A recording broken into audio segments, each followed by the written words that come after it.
NAD+ IV therapy के क्या फ़ायदे हो सकते हैं एंड क्या आपको ये लेना चाहिए है या नहीं लेना चाहिए है।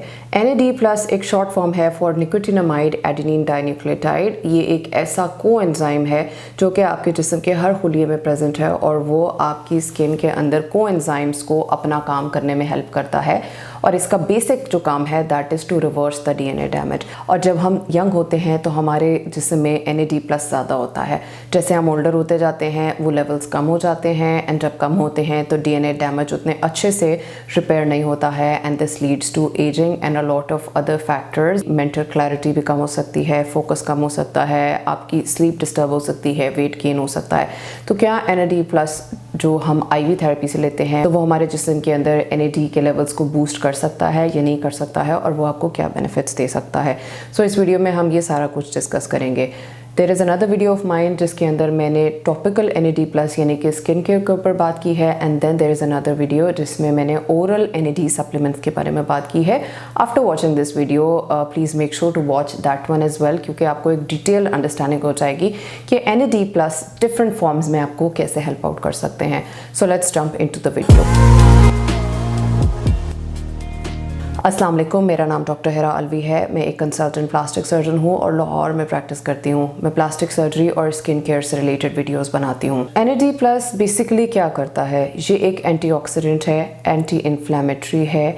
ये आपके DNA डैमेज को रिवर्स करता है। ये एंटी एजिंग है, एनर्जी को बूस्ट करता है, मेंटल क्लैरिटी एंड फोकस को इम्प्रूव करता है, आपकी स्लीप को बेटर करता है, आपका वेट लॉस करा सकता है विद इंक्रीज्ड मेटाबॉलिज्म और आपके इम्यून सिस्टम को सपोर्ट देता है।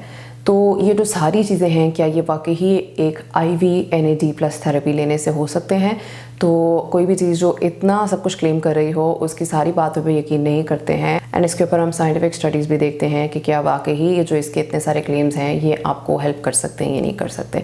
सबसे पहले तो ये कि जो IV थेरेपी होती है ये सबसे ज़्यादा आपके जिस्म में NAD के लेवल्स को इंक्रीज़ कर सकती है एज़ कम्पेयर टू जो ओरल सप्लीमेंट्स होते हैं क्योंकि वो आपके डाइजेस्टिव सिस्टम के थ्रू आते हैं और वो आहिस्ता आहिस्ता डिग्रेड हो जाते हैं। तो जब हम IV थेरेपी देते हैं तो वो डाइजेस्टिव सिस्टम को बाईपास कर देता है एंड डायरेक्टली आपके बॉडी के अंदर इनके लेवल्स को रिप्लेनिश करता है। तो इसके ऊपर जो डिफरेंट स्टडीज़ हैं उन पे हम बात करते हैं। सबसे पहले एनिमल स्टडीज़ हैं, फिर हम जो जिस्म के बाहर इन विट्रो स्टडीज़ होती हैं उस पर डिस्कस करेंगे एंड देन जो ह्यूमन स्टडीज़ हुई हैं उस पर डिस्कस करेंगे and then will come to a conclusion कि क्या ये वाकई आपको ये सारे बेनिफिट्स देगा या नहीं देगा। First of all in animal studies 2011 में माइस के अंदर जब इसको IV दिया गया तो इसने माइटोकॉन्ड्रियल फंक्शन को इम्प्रूव किया एंड इंसुलिन सेंसिटिविटी इन माइस भी इम्प्रूव की। 2013 में एक और स्टडी हुई जिसमें माइस में अगेन माइटोकॉन्ड्रियल फंक्शन को इम्प्रूव किया इसने। 2016 में जब इसको IV थेरेपी दी गई तो माइस की इंड्योरेंस एंड ब्लड फ्लो इसने इम्प्रूव किया। 2016 में एक और स्टडी की गई माइस पे जिसमें DNA डैमेज कम हुआ और जो एज रिलेटेड चेंजेस थे माइस में वो भी कुछ हद तक रिवर्स हुए। इन विट्रो स्टडीज के अंदर 2014 में की गई जिसमें DNA damage and mitochondrial function better हुआ। 2015 में एनर्जी लेवल्स रिस्टोर हुए और सेल सर्वाइवल बेटर हुआ। 2014 में improved mitochondrial activity in human fibroblast देखी गई। ह्यूमन स्टडीज में जब एडिक्ट्स में इसको दिया गया तो क्रेविंग्स कम हुई एंड टॉलरेंस ज़्यादा हो गई। 2015 से 18 में एक और स्टडी की गई अगेन इन एडिक्ट्स जिसमें क्रेविंग्स कम हुई एंड विड्रॉल सिम्टम्स भी कम हुए। सो जो एनिमल स्टडीज़ की गई हैं वो काफ़ी सारी हैं, इन विट्रो स्टडीज़ भी बहुत सारी हैं and it is having a strong clinical evidence कि वो आपके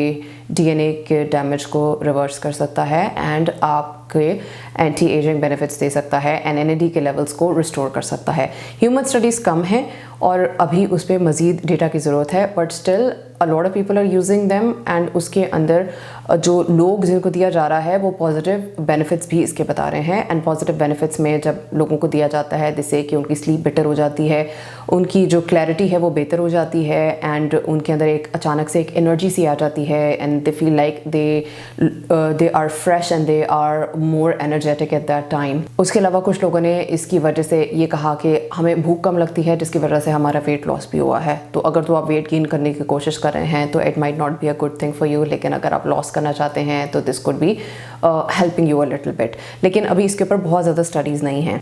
तो अगर आप इसको लेना चाहते हैं तो you get a consultation with a qualified plastic surgeon. आप उनके पास जाएं, उनसे अपने गोल्स डिस्कस करें और वो आपको बताएंगे कि आपके लिए ये बेहतर है या नहीं है। और जब भी आपने इसको लगवाना है तो you have to get this done under direct supervision of a doctor, क्योंकि this is a major thing, this is directly going into the intravenous route और वहाँ से वो आपकी बॉडी में जा रहा है, तो this has to be monitored very closely. So coming to a point कि इसको देना कैसे है। जब हम इसको देते हैं तो ये जो है ये पाउडर फॉर्म में आती है, इसको रिकॉन्स्टिट्यूट किया जाता है और 100 ml की नॉर्मल सेलाइन बॉटल के अंदर इसको इंजेक्ट किया जाता है। और शुरू में हम 75 मिलीग्राम्स टू 100 मिलीग्राम्स की डोज में स्टार्ट करते हैं और इस डोज को तकरीबन घंटे में देते हैं। अगर इससे ज़्यादा डोज दी जाए तो आवर्स इंक्रीज़ भी किए जाते हैं, बट इनिशियली आपको इसी डोज में दिया जाता है। शुरू में आपको एक टेस्ट डोज दी जाती है। टेस्ट डोज का मतलब ये है कि हम सबक्यूटेनियसली यानी स्किन के नीचे थोड़ी सी इसकी डोज देते हैं and we observe you for some time कि उसके अंदर कोई रेडनेस या इन्फ्लेमेशन तो नहीं आती है।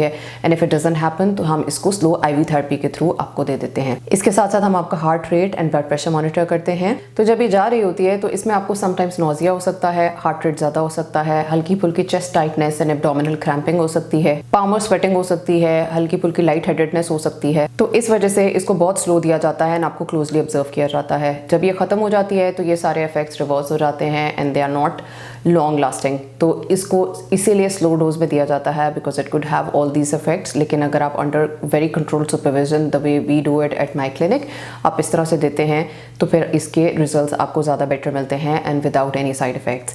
इसकी जो डोज है वो आपको वीकली रिपीट करनी होती है फॉर 6 वीक्स एंड देन आपको मेंटेनेंस के लिए इसको मंथली कराना पड़ता है। अगर आप प्रेग्नेंट हैं या बहुत ज़्यादा एंक्शस हैं तो फिर आपको ये प्रोसीजर नहीं कराना चाहिए है। इसके कोई लॉन्ग टर्म एडवर्स इफेक्ट्स नहीं शो किए गए अभी तक, तो अगर आप इसको कराना चाहते हैं तो you can definitely try this out, but make sure कि आप किसी ऐसे डॉक्टर से कराएं जिस पे आप ट्रस्ट करते हैं and use a very good quality NAD+ IV therapy और फिर आप उसमें कराएं। एंड अगर आप में से किसी ने IV थेरेपी ये ली है तो please do share your experience with us as well. We really like to know कि आपको उसमें क्या बेनिफिट्स मिले हैं एंड कोई साइड इफेक्ट्स या कोई ऐसी चीज़ तो नहीं आपको उसके अंदर शो हुई। Thank you so much for watching this video. Take care. Allah Hafiz.